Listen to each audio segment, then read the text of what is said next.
Hello, and welcome to the 12th International Symposium on the Sociology of Music Education, paper session 1A, and to our presentation, Affirmation and Resistance. We will talk about how the neoliberal discourse shapes our ideas about what makes a musician and how academic audit cultures change the notion of musicians' function in society.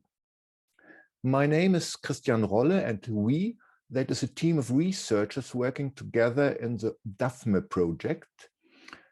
This presentation has been recorded by Diana Versaci and me, but you can also meet Eva Georgii-Hemming and Øivind Varkøy if you attend the discussion part on Monday, June 21 at 12:50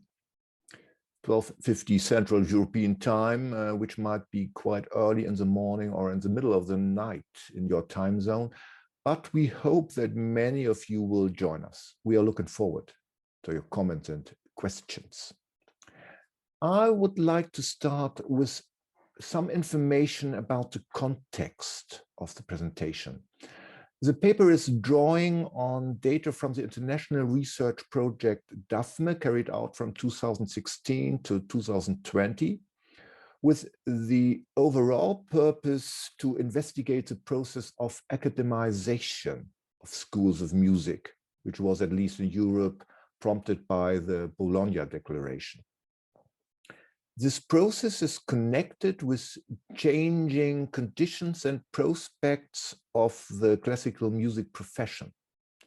And we were interested in how higher music education institutions in Sweden, Norway, and Germany respond to these changes and how views of the music profession are negotiated and renegotiated.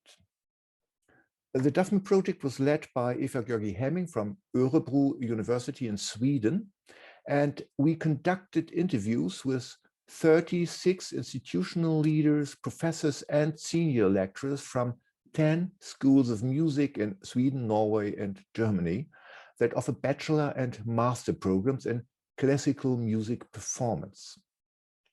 Our investigation also includes a multimodal analysis of websites, a review of self-evaluations of the institution's course syllabi and policy documents.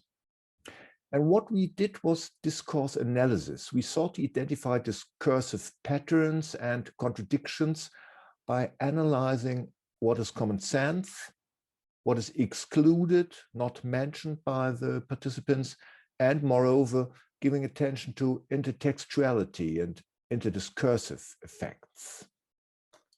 In the comparative part of our study, we identified and analyzed how views of musical competence, knowledge, and research are negotiated in different ways in the three countries. And in connection with this, how views of the music profession and music's function in society are renegotiated due to societal change and in response to political guidelines and intervention. Today's presentation focuses on how neoliberal discourses pervade talk on the function of musicians in contemporary society. We are interested in how changing macro contexts on the economic and social political level contribute to micro-level renegotiations within higher music education in different ways across Sweden, Norway, and Germany. Although our analysis particularly highlights German data, we also take a comparative perspective based on the results of the 3 national sub-studies. As with other spheres in academia and beyond, recent trends in higher music education show an increased alignment with neoliberal discourses, following ideas on entrepreneurial, multi-skilled, and flexible subjectivities that constantly adapt to market demands.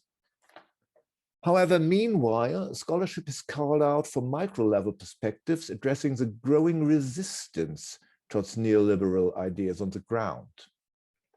We want to explore, through a discursive lens, how teachers and principals in higher music education institutions construct the classical musician at the intersection of antagonistic discourses. With this, we try to analyze and understand a changing process of subjectivation, which means how the musician is formed not only by one homogeneous discourse, but reshaped by interdiscursive effects. What we found in the data was, firstly, how participants in schools of music echo neoliberal discourses of market alignment, how this, secondly, engenders the notion of authentic musicians that resist neoliberal logic, and third, how artistic subjectivities coalesce in a way with entrepreneurial features. Diana Versaci will say more about our methodology, about how we analyzed the data, and she will also present some results. So, Diana. Hello, everyone. So I'm going to start by talking a little bit about our methodology and methods and then continue with our results section. To research the ways in which neoliberalism becomes instantiated in participants' talk, we primarily draw on critical discourse studies, which affords an understanding on language as socially embedded. So in this sense, discourses are lexical, situated, and contextual, and thereby linking the micro-level domain of situated language practices, the discursive meso-level, and the macro socio-historical context. Therefore, data analysis focused particularly on recontextualization strategies and intertextuality, which both shed light on how texts or textual fragments connect or appear in other texts. This allowed us to trace what other discourses participants might take up beyond neoliberal discourses that eventually might corroborate, modify, and or rearrange each other. This is a particular important aspect because the uptake of specific discourses or discursive fragments is always linked to the context, to in-moment stances such as the interview context, as well as the personal history or cultural position of the individual, and therefore subject to discursive shifts. Function of education. So we would often find two contrasting notions of what the function of higher music education in music performance programs consists of. So one salient element in our study is the notion that the primary task of higher music education performance programs consists in educating technically skilled musicians with a great ability for artistic expression. Quite in contrast to this specialized focus on musical skills, however, we also found viewpoints on future musicians that are able to strategically deploy a variety of skills and capacities for economic survival in a competitive and precarious labor market.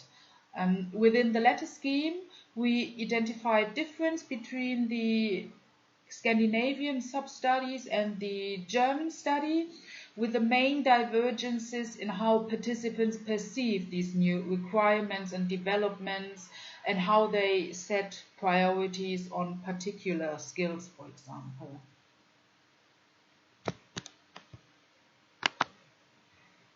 Acquiring these skill sets, which is often assumed to be a direct result of artistic practice, bridges contrasting notions of independence and alignment. For example, reflecting on their own artistic development, personal challenges, future professional role, advances the capacity to engage effectively with market demands and audiences, and simultaneously affords the opportunity for independent enterprising. Of course, this is a paradoxical combination, being an independent artist with personal expression or a unique musician, and at the same time adaptive to diverse settings, music styles, and people. But these two seemingly contradicting notions are often brought in line by participants when linking neoliberal and entrepreneurial freedom with artistic creativity and fulfillment. In the Scandinavian sub-studies, participants did not explicitly articulate skepticism towards realignment of curricula and additional skills, but very much embraced the notion to serve and adapt, quite in contrast to what we found in the German study. So, whereas we found in the Scandinavian sub-studies a strong focus on communicative skills, such as writing or speaking effectively, persuading. In the German study, participants made no distinction between particular skills necessary for entrepreneurial alignment. In fact, participants echoed and copied strongly the full sketch of skills and characteristics usually associated with the neoliberal and entrepreneurial working self, often articulated in reference to the current decline in orchestral positions in Germany. These two extracts, they point to the bundle of skills musicians are assumed to possess, and particularly the second extract highlights that the idea of entrepreneurial enterprise as a necessary component is not only an idea, but already very much operationalized and also naturalized. Importantly, it is not explicitly articulated here, but both extracts, they already show partially a degree of resignation, as well as hinting at the pressure and enforcement that engenders entrepreneurship because of the current condition. Whereas we saw in the previous extracts more implicitly the antagonistic posture against alignment and adaptation, the next two extracts elaborate more extensively on the discomfort the entrepreneurial pathway brings with it, particularly when it comes to topics such as self-representation, branding, and contemporary performance style in opposition to pure, authentic, and technical expertise and autonomy. Especially in the German context, participants felt being monitored and constrained by external expectations and ideas, which they perceived as inappropriate and inauthentic for classical musicians. They often drew comparisons to representative styles of other strands of music, such as pop or jazz. In contrast, participants emphasized focusing on smaller projects to let the music speak for itself, the highly qualitative music, and would again come back to the specialization on musical skills we already talked about at the beginning of this presentation, which can do very much without spectacular layouts. Cool. What I would like to add here, I have the feeling that we are obliged to create magnificent stage programs to show how good we are, but that is not my focus. My focus is that those who enter the stage are great. On the one hand, the necessity of magnificent presentations by whatever means to prove how well we work, somehow that is expected. At the same time, way more energy should flow into the daily, modest and highly qualitative education. From my personal experience, this is more important. The musician's music's function in society.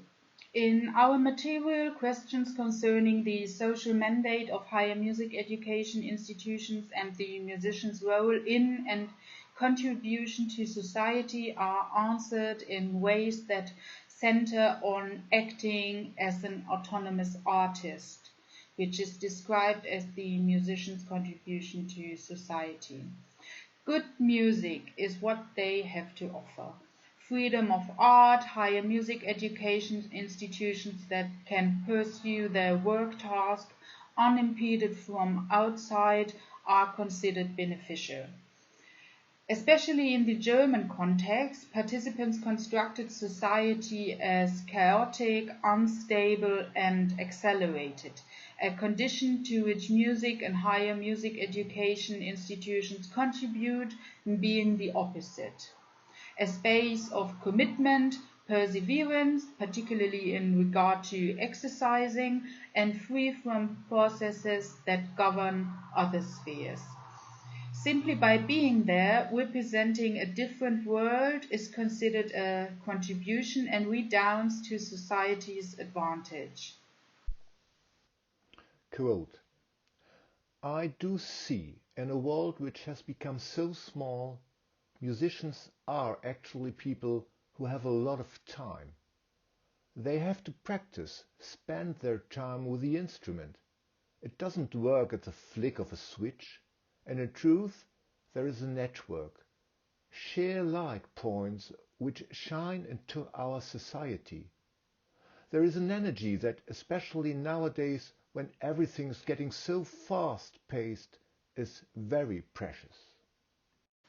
This does, however, not preclude a certain alignment to entrepreneurship and neoliberal working attitude, while the perception of authentic musicians, a romantic version of autonomous artists who by definition are free from market demands, is very much alive. The concept's meaning is renegotiated under the influence of what could be called the entrepreneurship discourse.